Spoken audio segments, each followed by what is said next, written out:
এখন ফেসবুকের সবচাইতে বড় সমস্যা হইলো যে পে আউট অ্যাকাউন্টের সমস্যা। পে আউট অ্যাকাউন্টে প্রায় কিন্তু দেখা যায় যে ১০০% মধ্যে ৯০% মানুষের পে আউট অ্যাকাউন্টে সমস্যা থাকে। কিসের জন্য? আমাদের ফেসবুক অ্যাকাউন্টের নামগুলা যে থাকে ওইগুলো আমাদের এনআইডির সাথে মিল থাকে না, হুবহু মিল থাকে না। আমরা যখন পে আউট অ্যাকাউন্টটা সেটআপ এ ক্লিক করি তখন আমাদের ফেসবুক অ্যাকাউন্টের যে নাম আর ডেট অফ বার্থ থাকে ওইটা দিয়ে কিন্তু পে আউট অ্যাকাউন্টটা সেটআপ হয়ে যায়। তারপর আমরা অনেকে কি করি টিন সার্টিফিকেট দেওয়ার সময় অন্যজনের টিন সার্টিফিকেট দিয়ে ফেলি। যার নাম আর ডেট অফ বার্থ দেওয়া তার টিন সার্টিফিকেটটা দেয় না। আবার ব্যাংক অ্যাকাউন্টটা নিজের দেই। এতে কিন্তু দেখা যায় অনেক সমস্যা হয়। ৩ টা ডিটেইলস এ অমিল থাকে। এর ফলে কিন্তু পে আউট ভেরিফিকেশন আসলে এটা সিউর থাকেন যে ১০০% আপনার পে আউট ঠিক হবে না। তাই ভেরিফিকেশন আসার আগে আপনার পে আউটের তথ্যগুলো আপডেট করে নেন। যেমন আজকে এক ভাই আমার সাথে যোগাযোগ করছে। তার টিন সার্টিফিকেট নাম্বার ভুল দিছে এবং তার ডেট অফ বার্থ ও ভুল আছে। তার মানে তার ওই যে ফেসবুকে তার ডেট অফ বার্থ ভুল ছিল ওইটা দিয়েই তো পে আউট অ্যাকাউন্ট সেটআপ করে ফেলছে। সেটআপ এ ক্লিক করছে অটোমেটিক নাম আর ডেট অফ বার্থ নিয়ে নিছে। ওটা দিয়ে সেটআপ করে ফেলছে। এখন এই যে এন নেইম ও ভুল আছে, নেইম ভুল থাকলে ঠিক করা যায়। নেইম ভুল থাকলে কিন্তু পে আউট সাপোর্ট টিমের সাথে কথা বললে নেইম ভুল থাকলে পে আউট সাপোর্ট টিমের সাথে কথা বলে ঠিক করা যায়। কিন্তু যে টিন সার্টিফিকেট নাম্বার যে ভুল করছে, অন্যজনের যে টিন সার্টিফিকেট নাম্বার সাবমিট করছে এতে কিন্তু ঠিক করার অপশন নাই। সেজন্য ফেসবুক পে আউট সাপোর্ট টিমের সাথে কথা বললে আমরা কিন্তু কি নতুন একটা পে আউট অ্যাকাউন্ট ক্রিয়েট করার জন্য লিঙ্কটা নিয়ে নিছি। এই যে দেখেন এই যে আমরা যে পে আউট সাপোর্ট টিমের সাথে কথা বলছি, এটা যদি আপনাদের আমি বাংলা ট্রান্সলেট করে দেখাই তাহলে কিন্তু বুঝতে পারবেন। এখন যাদের সমস্যা তারা কিন্তু পে আউট সাপোর্ট টিমের সাথে কথা বলে আপনাদের সমস্যাগুলো যত দ্রুত সম্ভব এগুলা ঠিক করে নিন। পে আউটের এখন ডিটেইলসগুলা ঠিক না করলে আপনাদের যখন ভেরিফিকেশন আসবে তখন কিন্তু ভেরিফিকেশন করতে পারবেন না। তাই এখনই সময় আছে পে আউটে যার যত সমস্যা আপনি চাইলে কিন্তু সম্পূর্ণ পে আউট এডিট করতে পারবেন। সম্পূর্ণ পে আউট এডিট করতে পারবেন। দেখেন এখানে কি বলছে, "হাই আরিফুল, এই মামলাটি তদন্ত করার সময় আপনার ধৈর্যের জন্য ধন্যবাদ। মনে হচ্ছে আপনার আপডেট করা তথ্যসহ একটি নতুন পেমেন্ট অ্যাকাউন্ট তৈরি করতে হবে। নতুন অ্যাকাউন্ট তৈরির জন্য আপনার অ্যাকাউন্টে লগইন করার জন্য নিচের এই যে তারা বলছে যে সমস্যাটা হইছে তিনি তো সবকিছুই বলে দিছে। নাম একজনের, ডেট অফ বার্থ ভুল, টিন সার্টিফিকেট আরেকজনের। এখন সবকিছু দিতে গেলে এরকম এলোমেলো থাকে। অনেকে কিন্তু আছেন যে পেজটা কিনেন, প্রোফাইলটা কিনেন অন্য কারো কাছ থেকে। তো কেনার সময় পে আউটটা উনারা দিয়ে দেয়। উনারা কিন্তু উনাদের নিজের ইনফরমেশন দিয়ে সেটআপ করে রাখছে কিংবা উনারাও আরেকজনের কাছ থেকে কিনছে। কিনা যদি পে আউট হয় তাহলে আপনার অবশ্যই এই যে এরকমভাবে ফেসবুক সাপোর্ট টিমের সাথে যোগাযোগ করে আপনার নতুন পে আউট অ্যাকাউন্ট ক্রিয়েট করবেন। কিংবা সম্পূর্ণ আপনি বলবেন যে আমি আমার পে আউটের সম্পূর্ণ ইনফরমেশন মানে A to Z সকল ইনফরমেশন চেঞ্জ করতে চাই। আপনারা যারা পারবেন না যেকোনো সমস্যার জন্য আমার সাথে যোগাযোগ করবেন। আমি আপনাদের যতটুকু সম্ভব সাহায্য করব। দেখেন উনার যে সমস্যাটা হইছে উনার জন্য ফেসবুক সাপোর্ট টিমে আমি বলছি তাদেরকে যে আমার যেন নতুন একটা পে আউট অ্যাকাউন্ট ক্রিয়েট করার জন্য অফার করে। তারা অফার করছে, তারা একটা লিঙ্ক দিছে। বারবার ডিসপ্লে অফ হয়ে যায়। তারা একটা লিঙ্ক দিছে। এই লিঙ্কটার মেয়াদ থাকবে ৭ দিন। আর এই লিঙ্কটার মেয়াদ থাকবে ৭ দিন। এই লিঙ্কটা আমি একবার ইউজ করতে পারবো। মানে একবার ক্লিক কইরা হাইরে যদি বের হয়ে পড়ি ওইটা ২য় বার আর কাজ করবে না। লিঙ্কটার মেয়াদ ৭ দিন থাকবে, একবার ইউজ করতে হবে। তারা বলছে যে এটাতে নতুন পে আউট অ্যাকাউন্ট ভালো করে তথ্যগুলা দেইখা এই যে বলছে যে আপনার দেশ, কোম্পানির ধরন, ট্যাক্স আইডি, পেমেন্ট ইত্যাদি সবকিছু তথ্যগুলো ভালো করে দেখে নতুন পে আউট অ্যাকাউন্টটা ক্রিয়েট করে তাদের জানাইতে বলছে। তাদের জানাইলে কি হবে পুরাতন পে আউটের যে আর্নিং সোর্স গুলো আছে, মানে মনিটাইজেশন টুলস গুলো আছে যেমন star, ads on reel, instream, content monetization, bonus এগুলো সব কিন্তু নতুন পে আউটে তারা ট্রান্সফার করে দিবে। মানে পুরাতন পেআউটটা সম্পূর্ণভাবে বাদ হয়ে যাবে। নতুন পেআউটটা কিন্তু কি চালু হয়ে যাবে। তাই এটা করার জন্য আপনারা কি করবেন? সাপোর্ট টিমের সাথে কথা বলবেন। আপনারা যারা পেজ কিংবা প্রোফাইল মনিটাইজেশন অন করা অন্যদের কাছ থেকে কিনছেন তাদের তো অবশ্যই পেআউটের A to Z information change করবেন। আর যাদের নিজেরা সেটআপ করার সময় যে ফেসবুকের নাম, ডেট অফ বার্থ নিয়ে নিছে যেগুলো আপনার এনআইডির সাথে মিলে না। আবার যার এনআইডি দিছেন তারই কিন্তু টিন সার্টিফিকেট দিতে হবে। আপনারা ওই ডেসক্রিপশনটা চেক করবেন। আমি এখানে কিছু লেখা লিখে দিব। যে কি অনুযায়ী কিরকম করে আপনারা পে আউট অ্যাকাউন্টটা সেটআপ করবেন। তাও ভিডিওতে আমি বলে রাখি যার পে আউটে যার নেম আর ডেট অফ বার্থ থাকবে, পে আউটে যার নেম আর ডেট অফ বার্থ থাকবে তারই টিন সার্টিফিকেট দিবেন, তারই ব্যাংক অ্যাকাউন্ট দিবেন। সবকিছু একজনের রাখবেন। তাহলে পে আউট অ্যাকাউন্ট ভেরিফিকেশন চাইলে দেখবেন যে সাথে ভেরিফাই হয়ে যাবে। সবকিছু একজনের না রাখলে কিন্তু পরবর্তীতে আফসোস করতে হবে। ওইটা আর ঠিক করার কোনো অপশন নাই। তাহলে দেখে নেন এখন আমরা এই যে তারা যে লিঙ্কটা দিছে এই লিঙ্কে ক্লিক করব। লিঙ্কে ক্লিক করে আপনাদের সামনে আমরা নতুন একটা পে আউট অ্যাকাউন্ট ক্রিয়েট করব। এই যে দেখেন আমরা লিঙ্কটা কপি করছি। অবশ্যই তারা সাজেস্ট করছে যেন যেকোনো একটা ব্রাউজারে এসে ডেস্কটপ সাইডে এই লিঙ্কটা ওপেন করি। সেজন্য এই যে ব্রাউজারে আসলাম, ডেস্কটপ সাইডে লিঙ্কটা লিখলাম। এই যে সার্চ দিয়ে ক্লিক করছি। দেখেন আপনাদের সামনে কিন্তু লিঙ্কটা ওপেন করতেছি। লিঙ্কটা ওপেন করার পর দেখবেন এই যে দেখেন লিঙ্কটা ওপেন করার পর কি দেখছেন যে create a pay out account to receive your payment from Facebook. তারা কিন্তু কি এইটাই বলছে। তাহলে আমরা কি এই ক্রিয়েটে ক্লিক করব। ক্রিয়েটে পে আউট অ্যাকাউন্টে ক্লিক করব। তারপর দেখেন এখানে কিন্তু অবশ্যই ভুল করবেন না। লিঙ্কটা কিন্তু একবার ইউজ করা যাবে। এইখানে ক্লিক করার পরে অবশ্যই আপনারা এখানে পে আউট অ্যাকাউন্টে কিন্তু ভুলেও ক্লিক করবেন না। এই জায়গাতে ভুলেও কিন্তু কেউ ক্লিক করবে না। অবশ্যই কিন্তু এই লিঙ্কটা কিন্তু একবার কাজ করবে। আপনারা তাহলে কোথায় ক্লিক করবেন? Create new business, create new business. এখানে বিজনেস লেখা দিয়ে ঘাবড়াবেন না কেউ। এখানে ক্রিয়েট নিউ বিজনেস এ ক্লিক করতে হবে। এই যে ক্রিয়েট নিউ বিজনেস এ ক্লিক করছি। তারপর দেখেন এই যে দেখেন লোডিং হইতেছে। লোডিং হওয়ার পরে দেখছেন যে নতুন করে কিন্তু নেম আর নেম দিতে বলতেছে, ডেট অফ বার্থ দিতে বলতেছে, কান্ট্রি দিতে বলতেছে। সম্পূর্ণ একটা নতুন পে আউট, সম্পূর্ণ একটা নতুন করে একটা পে আউট। এই যে আমাদের এখানে সব ডিটেইলস আছে। এখানে আমরা এই অনুযায়ী কিন্তু কি পূরণ করব। এই যে ওনার নামটা হুবহু আমি এনআইডি অনুযায়ী ৩ সার্টিফিকেট অনুযায়ী সবকিছু কপি করে রেখে দিছি। ওনার নামটা শুধু এখন পেস্ট করব।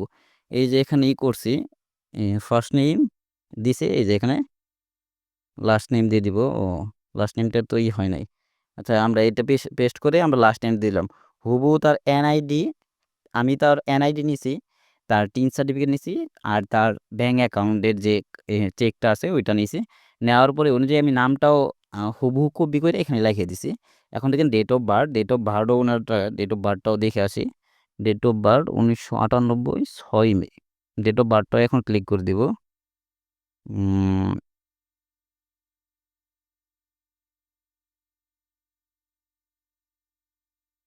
আচ্ছা, ডেট অফ বার্থটা এখানে সিলেক্ট করে দিয়েছি।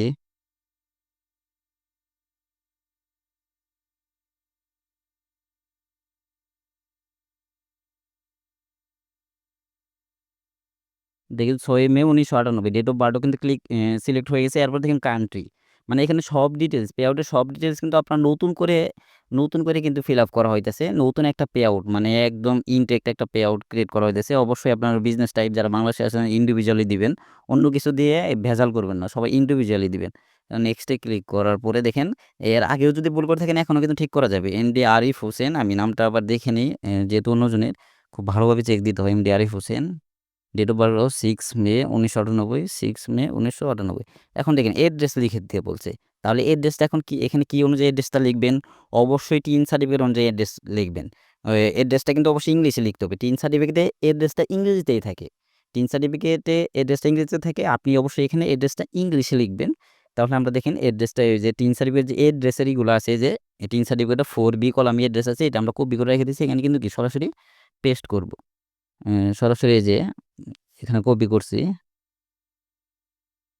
কপি করে এখানে যেয়ে সরাসরি পেস্ট করব। এই যে হোম এড্রেসে এখানে ক্লিক করছি, হোম এড্রেস দিয়ে দিছি।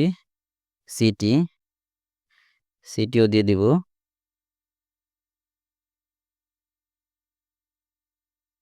সিটিও লিখে দিছি। এরপরে স্টেট, এটা তো ঢাকা, ঢাকা ডিভিশনের আন্ডারে, ঢাকা ডিভিশন।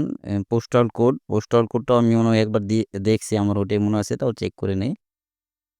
পোস্টাল কোড, হ্যাঁ পোস্টাল কোডও সব ঠিক আছে। এরপরে শুধু এরপর দেখেন ফোন নাম্বার। ফোন নাম্বার যেকোনো একটা দিলেই হইছে। আপনি এই ফোন নাম্বারগুলা দিয়ে যে আপনার ফেসবুক অ্যাকাউন্ট থাকতে হবে, এই জিমেইল দিয়ে যে ফেসবুক অ্যাকাউন্ট থাকতে হবে এরকম না। আপনি যেকোনোটা দিতে পারেন। আপনি যেকোনো ফোন নাম্বার দিতে পারেন। এই যে আমি উনারে বলছি যেকোনো একটা ফোন নাম্বার দিয়েন, উনি দিছে। উনার কাছে যখন জিমেইল চাইছে উনি বলছে যে যেটা ফেসবুক অ্যাকাউন্ট এড আছে ওইটা নাকি কোনটা দিব? আমি বলছি যে ভাই যেকোনো একটা জিমেইল দিলেই হইছে। এখানে আপনি যে জিমেইল দিবেন ওই জিমেইলে আপনার যে আর্নিং গুলো হবে এবং ব্যাংকে যে পেমেন্ট আসবে ওইগুলো সব নোটিফিকেশন এই জিমেইলে আসবে। এরপর দেখেন ৩ নাম্বার, অবশ্যই ৩ নাম্বারটা ভালো করে চেক করে সাবমিট করবেন। এটা কিন্তু আর পরিবর্তন করা যায় না।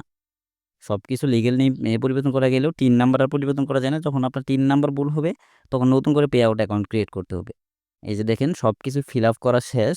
সবকিছু ফিল আপ করা শেষ। তারপর এখানে কি টিক দিয়ে দিবেন। এই যে এই ঘরটাতে টিক দিয়ে দিবেন। এখানে নেক্সট যদি গেলে দেখেন যে নেক্সট এর অপশন আসছে, তাহলে এখানে নেক্সট এ ক্লিক করবেন। যে এমডি আরিফ হোসেন ৬ মে ১৯৯৮, হোম এড্রেস সবকিছু দেওয়া শেষ। এখন আমরা কি নেক্সট এ যাব। নেক্সট এ যাওয়ার পরে দেখবেন যে এটা মনিটাইজেশনের ৪র্থ ধাপ। Manually link bank account. Bank account link করতে বলতেছে। অনেকে পেপ্যাল দেওয়ার চেষ্টা করে, নিজের জিমেইল পেপ্যালের এখানে দিয়ে ফেলে। এরকম ভুল আমরা করব না। আমরা ম্যানুয়ালি ব্যাংক অ্যাকাউন্ট দিব। আমরা কিন্তু টিন সার্টিফিকেট, তারপরে legal name, date of birth আর ব্যাংক অ্যাকাউন্ট সব একজনের নামে দিয়েছি। সবকিছু মানে A to Z সকল ইনফরমেশন একজনের নামেই দিবেন। ভাই এখন আর ভুলের কোনো সুযোগ নাই, ভুলের কোনো সুযোগ নাই। এখন আর কেউ ভুল কইরেন না। তাহলে কিন্তু আপনার পে আউট রেস্ট্রিক্টেড হয়ে গেলেও ওই মনিটাইজেশন অন করা ওই পেজ প্রোফাইল একদম বাদ। মানে একদমই বাদ। আর ওইটা দিয়ে কোনো লাভ নাই। তাই এখানে যে ভাই আমি অন্যজনের ব্যাংক অ্যাকাউন্ট দিবই দিব। আরে যার ব্যাংক অ্যাকাউন্ট আছে তার নামে টিন খুলে ফেলেন। টিন খুলতে এখন ৫ মিনিট লাগে। আপনি না পারলে আমারে মেসেজ দেন। টিন খুলতে এখন ৫ মিনিট লাগে। ব্যাঙ্ক অ্যাকাউন্ট এখন ঘরে বসেই মোবাইল অ্যাপ দিয়ে খোলা যায়। ব্যাঙ্ক অ্যাকাউন্টও মোবাইল অ্যাপ দিয়ে খোলা যায়, টিন সার্টিফিকেটও মোবাইল অ্যাপ দিয়ে খোলা যায়। আপনি পে আউট আপনি যদি আপনার সবকিছু ডিটেইলস না থাকলে, আপনার আইডি না থাকলে আপনার বাবারটা দিয়ে করেন, আপনার মায়েরটা দিয়ে করেন, দাদারটা, দাদিরটা, আশপাশে যারা আছে তাদেরটা দিয়ে করেন। এখানে কিন্তু এখন ভেজাল করার, সমস্যা করার কোনো সুযোগ নাই। ব্যাঙ্ক অ্যাকাউন্ট মোবাইলে ওরে অ্যাপ দিয়ে ৫ মিনিটের মধ্যে ক্রিয়েট করা যায়। টিন সার্টিফিকেটও মোবাইল দিয়েই ঘরে বসেই ৫ মিনিটের মধ্যে ক্রিয়েট করতে পারবেন। তাই পে আউটের সব ডিটেইলস একজনেরই রাখবেন। এত মানে জটিল করে লাভ নাই। পে আউটের সব ডিটেইলস একজনেরই রাখবেন। এই বিষয়ে কোনো সাহায্যের প্রয়োজন হলে, কোনো কিছু জানার হইলে আপনার অবশ্যই ভিডিওতে যে WhatsApp নাম্বার আছে, এই WhatsApp এ যোগাযোগ করবেন। এখান দেখেন ব্যাঙ্ক অ্যাকাউন্টও সবকিছু করা শেষ। এখন লিঙ্ক পে আউট মেথড এখানে ক্লিক করব। লিঙ্ক পে আউটের মেথডে ক্লিক করলে কিন্তু এই যে ৫ম ধাপে নিয়ে যাবে। এইটাই কিন্তু পে আউটের সর্বশেষ ধাপ। এখানে কি করতে হবে, যে অ্যাড ট্যাক্স ইনফো এখানে ক্লিক করতে হবে। তাহলে অটোমেটিক আপনাদের ফেসবুক অ্যাকাউন্টটা লগইন হয়ে যাবে। লগইন হয়ে কিন্তু অটোমেটিক এখানে আপনার অ্যাকাউন্টটা লগইন হয়ে টিনের অ্যাক্সেস নিয়ে দিবে। অনেকের আছে যেটা লগইন নেই, ওটা আবার ফেসবুক অ্যাকাউন্টে লগইন করতে বলবে। যেহেতু ব্রাউজারে লগইন সেভ আছে, তাই এই যে কন্টিনিউয়াস আরিফ এখানে ক্লিক করে দিব। কন্টিনিউয়াস আরিফ এখানে ক্লিক করা হয়ে গেছে। এই যে দেখেন লোডিং হয়ে কিন্তু লগইন হয়ে যাবে। লগইন হয়ে যে ট্যাক্স ফর্মটা আমাদের সামনে ওপেন হবে। এই যে দেখেন ট্যাক্স ফর্ম। দেখেন যাদের ট্যাক্স ফর্মে এই বিজনেস আছে তারা কিন্তু বড় ধরনের একটা বিপদে পড়বেন। বিজনেস আছে, এখনই সময় আছে, আপনারা চেঞ্জ করে নিন। কীভাবে চেঞ্জ করবেন? সাপোর্ট টিমের সাথে কথা বলবেন। তবুও কোনো সাহায্যের প্রয়োজন হয় আমার সাথে যোগাযোগ করবেন। দেখেন এখানে ইন্ডিভিজুয়াল আছে, তার মানে আমরা এগিয়ে যাব। নিচের যে অপশনটা আছে, নিচের দুটো অপশনে আমরা নো দিব। এই যে নো দিছি, এই যে আবার নো দিছি। শেষ হয়ে গেছে। এখন কি নেক্সটে যাব। নো দেওয়া শেষ, নেক্সটে যাব। এখন দেখেন ভালো করে লক্ষ্য করবেন। আপনার ভিডিওটা সম্পূর্ণ দেখেন না, পরবর্তীতে সমস্যা করেন। যারা পে আউট এখন নতুন করে সেট আপ করেন, মানে পে আউটের সমস্যা নাই, তারাও এই ভিডিওটা দেখে নিবেন। যেমন এই যে MD Arif Hossain, tin certificate set up করার সময় যে নামটা দেখাবে এটাই আপনার সিগনেচার দিতে হবে। আপনারা অন্য সিগনেচার দিয়েই করে থাকেন। আপনারা নাম দেওয়ার সময় হাইফেন দিছেন, ডট দিছেন, স্পেস দিছেন, যেরকম দিছেন ওইরকমভাবে সিগনেচারটা দিতে হবে। একটু লটপাট করলেও এই সিগনেচার আপনার নিবে না। তার মানে কি, আপনারা যখন টিন সার্টিফিকেট সেট আপ করবেন, যখন এই যে ফুল নেম যেটা দেখাবে এটা কপি করে নিবেন। এটা আপনার সিগনেচারে দিয়ে দিবেন। ১০০-র মধ্যে ১০০০% আমি বলতেছি। সাথে, সাথে আপনার কি সিগনেচার নিয়ে নিবে। এছাড়া এর ব্যতিক্রম দিলেই আপনার সিগনেচার নিবে না। এই যে কান্ট্রি সিলেক্ট করে দিছি। এখানে টিন সার্টিফিকেট নাম্বার ওকে আছে। এখানে নেক্সটে ক্লিক করব। শেষ, নেক্সটে ক্লিক করছি। এটাও এইগুলা ওকে আছে। আবার নেক্সটে ক্লিক করছি। এখন এটা এখানে অবশ্যই এটা অনেক গুরুত্বপূর্ণ। অনেকের দেখা যায় যে আর্নিং হয় অনেক, কিন্তু ব্যাঙ্ক অ্যাকাউন্টে ঢুকে কম। অনেক পেমেন্ট আছে যেগুলো কাইটে নেই। যেমন $১০০ আর্নিং হইছে, $৫৫ ঢুকছে, $৩৫ নাই। কি হইছে? যে এইখানে আপনারা সমস্যাটা করছেন। এখানে আপনারা অবশ্যই 0% দিবেন। এখানে অবশ্যই আপনারা 0% দিবেন। 0% দিয়ে এখানে নেক্সটে ক্লিক করবেন। 0% দেওয়া হয়েছে, এখন নেক্সটে। এখন দেখেন এদিকে আসার পরে এখানে একটা কি এ খালি ঘর আছে, এখানে ক্লিক করলে ঠিক হয়ে যাবে। তারপর এখানে সিগনেচার যেটা কপি করছি ওইটা এখন কি পেস্ট করব। যেটা কপি করছি ওইটা এখন এখানে পেস্ট করব। এই দেখেন এটা আমরা পেস্ট করছি, তো সেজন্য তারা বুঝে নাই। একটা স্পেস দিয়ে আবার কেটে দিব। একটা স্পেস দিছি, আবার কেটে দিছি স্পেসটা। এই যে এখন হয়ে গেছে। এখন নেক্সটে ক্লিক করব। সিগনেচারটা দেওয়া শেষ। এখন কিন্তু আমাদের সম্পূর্ণ কি সেটআপ হয়ে গেছে। এটা একটু দেখে আমরা সাবমিট ফর্মে ক্লিক করব। ভুল থাকলে যে মেক চেঞ্জে ক্লিক করব। সাবমিট ফর্মে ক্লিক করছি। ক্লিক করার পরে আপনি চাইলে ভবিষ্যতে যেহেতু পে আউট ভেরিফিকেশন চাবে, আপনার যদি মনে না থাকে আপনি কি ইনফরমেশন দিছেন, আপনার ভিউ পিডিএফ এ দিয়ে আপনি যেই সেটআপ করলেন এগুলো সব ইনফরমেশন একটা পিডিএফ আকারে আপনি সেভ করে রাখতে পারবেন। আমি এই যে ভিউ পিডিএফ দিয়ে রাখতেছি, যেহেতু অন্যজনেরটা সেটআপ করে রাখলাম। এই পিডিএফটা সেভ করে রাখছি, পরবর্তীতে ওনারা দিয়ে দিব। এটা কিন্তু ওনার কি কাজে লাগবে। এই যে দেখেন আবারও ভিউ পিডিএফ এ ক্লিক করে রাখি। কিন্তু এটা কিন্তু পিডিএফ কিন্তু সেভ হয়ে গেছে। এখন এই যে ডানে ক্লিক করব। পরবর্তী ওনার ওই পিডিএফটা দিয়ে দিব। ডানে ক্লিক করছি। ডানে ক্লিক করার পরে দেখেন নেক্সটে যাবে, লোডিং হয়ে যাচ্ছে। আমাদের কিন্তু পে আউট অ্যাকাউন্ট কি সেটআপ কমপ্লিট হয়ে গেছে। The link has already been used. তা আমাদের কিন্তু পে আউটটা অ্যাকাউন্টটা কি সেটআপ কমপ্লিট হয়ে গেছে। এখন দেখেন আমরা যদি গেলে প্রফেশনাল ড্যাশবোর্ডে যাই, পে আউটে যাই, দেখবেন যে ২টা পে আউট ক্রিয়েট হয়ে গেছে। একটা নিউ মানে আজকেই ক্রিয়েট হয়েছে। এই তো প্রফেশনাল ড্যাশবোর্ডে যাওয়ার পরে এখন দেখুন পে আউটে যাই, দেখাবো যে ২টা ওল্ডটাতে কিন্তু আর্নিং সোর্স আছে। ওল্ড পে আউটে আর্নিং সোর্স আছে। এই যে উনি আসলে বলছিল ডেট অফ বার্থ ভুল হয়েছে, ডেট অফ বার্থ আমি ঠিক করে দিছি। টিন সার্টিফিকেট নাম্বার ভুল হয়েছে, নাম্বারও ঠিক করেছি। তারপরে উনি বলতেছে যে অন্য ধরে সেট আপ করাইছি, তো এটা আরও ভুল থাকতে পারে। সেই জন্য আমি বললাম তাহলে ভাই সন্দেহের মধ্যে থেকে লাভ নাই, আমি আপনার ফুল পে আউট সেট আপটা আবার করে দিয়েছি। একবার নতুন করে A to Z সব ইনফরমেশন নতুন করে আবার করে দিয়েছি। এই যে দেখেন এইটা কিন্তু এই কেবল আমরা কিন্তু খুললাম এমডি আরিফ হোসেন। দেখেন আরও এখানে একটা পে আউট আছে। এই যে দেখেন এমডি আরিফ, এমডি বড় হাতের এ আরিফ হোসেন। এই যে দেখেন এই পে আউটটা আমরা যেটা এই পে আউটটাই দেখেন পুরাতন পে আউটে যাই। পুরাতন পে আউটেই কিন্তু বর্তমানে তার আর্নিং সোর্সগুলো আছে। এই যে তার আর্নিংও হইছে। পুরাতন পে আউটটা দেখেন এই যে আর্নিং হইছে। এই পুরাতন পে আউট এডিট করা হয়েছে সেজন্য 14 মে পর্যন্ত এটা হোল্ডে আছে। এই দেখেন পুরাতন পে আউটে আছি। পুরাতন পে আউটে এই যে আর্নিং সোর্সে ক্লিক করব। পুরাতন পে আউটটা কিন্তু আপনারা লক্ষ্য করছেন। এই যে পুরাতন পে আউট হলো 947 দেখছেন? এই যে আর্নিং সোর্সে ক্লিক করছি। পুরাতন পে আউটে যাওয়ার পরে আর্নিং সোর্সে ক্লিক করছি। এই যে দেখেন এখানে কি আছে? Ariful Islam. Ariful Islam ads break, Ariful Islam performance based pay out, Ariful Islam performance based pay out, Ariful Islam ads break. এটা কিন্তু আছে অলরেডি। এখানে যে স্টারও ছিল তাহলে স্টারটা কই গেছে? স্টারটা কি? স্টারটা কিন্তু কি নতুন পে আউটে চলে গেছে। স্টারটা নতুন পে আউটে চলে গেছে। এই যে নতুন পে আউটে চলে গেছে। অন বোর্ডিং যে দিয়েছিল, অন বোর্ডিং মানে হলো একটা টুলসের সরাসরি সেটআপ অ্যাক্সেস তারা আপনাদের দিয়ে দেয়। যে ওইটা টুলস স্টারও হইতে পারে, অ্যাডস ব্রেকও হইতে পারে, পারফরম্যান্স বোনাসও হইতে পারে, মানে কন্টেন্ট মনিটাইজেশন হইতে পারে। আমরা স্টারটাই নিয়ে নিছি প্রথম দিক দিয়ে স্টার অপশন। দেখেন এখন নতুন পে আউটে যাবো, যাই দেখবো যে ওইটাতে স্টার আছে। এই এই আর্নিং সোর্সে যাই দেখবো, এই যে দেখেন স্টার এখানে অনবোর্ডিং মানে স্টার এখানে আর্নিং সোর্সে স্টার আইসে পড়ছে। এখন এই নতুন পে আউটের আমরা একটা স্ক্রিনশট নিয়ে এটা সাপোর্ট টিমের কাছে দিয়ে দিব। এখানে আবার কি আসলো? কল দিতেছে। এই নতুন পে আউটের একটা স্ক্রিনশট নিয়ে নিছি। এই স্ক্রিনশট নিয়ে এটা সাপোর্ট ইনবক্সে দিয়ে দিব। তারা যে পুরাতন যে আর্নিং সোর্সগুলো আছে, এই যে পুরাতন পে আউটের যে আর্নিং সোর্সটা আছে, এই উপরেরগুলো মনে হয় পেজটা ডিলিট হয়ে গেছে সেজন্য এখানে দেখা যাচ্ছে না। আর্নিং সোর্স, পুরাতন যে আর্নিং সোর্সগুলো আছে এইগুলো কিন্তু কি আমরা সাপোর্ট টিমেরে জানাইলেই তারা কিন্তু কি এগুলো আমাদের এখানে যে নতুন পে আউট আছে এটা ট্রান্সফার করে দিবে। আজকের ভিডিও এই পর্যন্ত। আপনারা যদি কেউ দেখতে চান যে এখানে পুরাতন পে আউট আসলে ট্রান্সফার করি কিনা, তাহলে এই যে এদিকে লক্ষ্য করে রাখেন। এটা হলো পুরাতন পে আউট, এটা হলো পুরাতন পে আউট, এটা হলো এই যে নতুন পে আউট, এটা হলো নতুন পে আউট। নতুন পে আউটে দেখেন আবারও ক্লিক করি। নতুন পে আউটে দেখেন যে আর্নিং সোর্স একটা আছে, আপনারা কিন্তু দেখতে পারেন নতুন পে আউটে ওই দুটো আর্নিং সোর্সও আজকালকের মধ্যেই আসে পড়বে। তাহলে আপনারা এখানে আমি এই ভিডিওটা বানানোর উদ্দেশ্য হইলো আপনাদের সচেতন করা, যাদের পে আউটের সমস্যা আছে যে কোনো ডিটেলস আপনারা এখনই পে আউটটা এডিট করে নেন। তা নাহলে কিন্তু অনেক সমস্যাতে পড়বেন। পে আউটের সমস্যা আছে মানে আপনারা এখনই পে আউটটা এডিট করে নেন।